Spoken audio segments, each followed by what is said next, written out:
Isaiah chapter 36. In the 14th year of King Hezekiah, King Sennacherib of Assyria came up against all the fortified cities of Judah and captured them. The king of Assyria sent the Rabshakeh with a great army from Lachish to King Hezekiah at Jerusalem. He stood by the conduit of the upper pool on the highway to the fuller's field. And there came out to him Eliakim, son of Hilkiah, who was in charge of the palace, and Shebna the secretary, and Joah, son of Asaph, the recorder. The Rabshakeh said to them, "Say to Hezekiah, thus says the great king, the king of Assyria, on what do you base this reliance of yours? Do you think that mere words are strategy and power for war? On whom then do you now rely, that you have rebelled against me? See, you are relying on Egypt, that broken reed of a staff, which will pierce the land of anyone who leans on it, which will pierce the hand of anyone who leans on it. Such is Pharaoh, king of Egypt, to all who rely on him.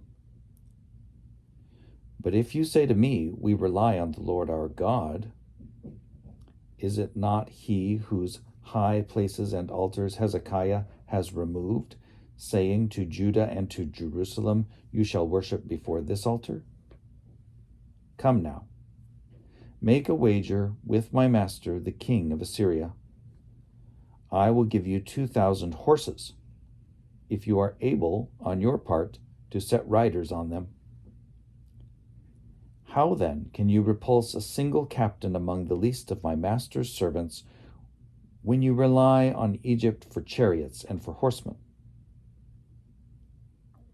Moreover, is it without the Lord that I have come up against this land to destroy it? The Lord said to me, go up against this land and destroy it.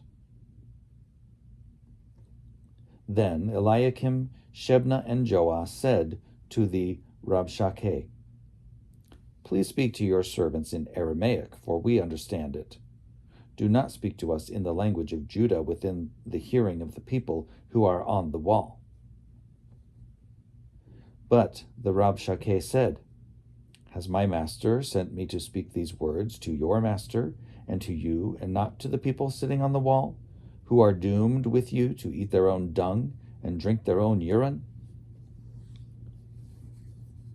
Then the Rabshakeh stood and called out in a loud voice in the language of Judah, hear the words of the great king, the king of Assyria.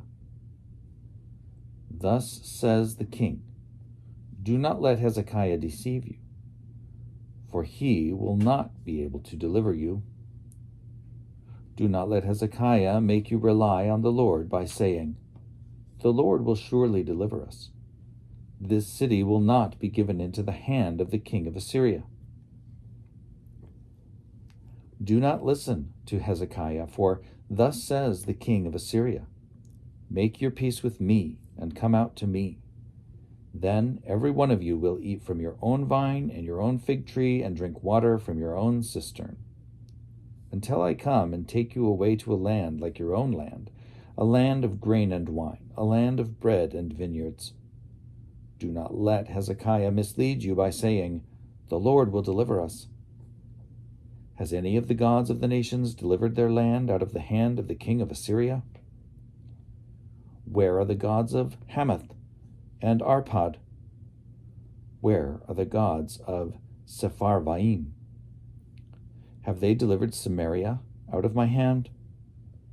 Who among all the gods of these countries have delivered their countries out of my hand, that the Lord should deliver Jerusalem out of my hand?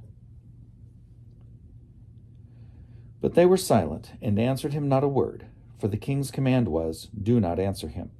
Then Eliakim, son of Hilkiah, who was in charge of the palace, and Shebna the secretary, and Joah, son of Asaph, the recorder, came to Hezekiah with their clothes torn, and told him the words of the Rabshakeh.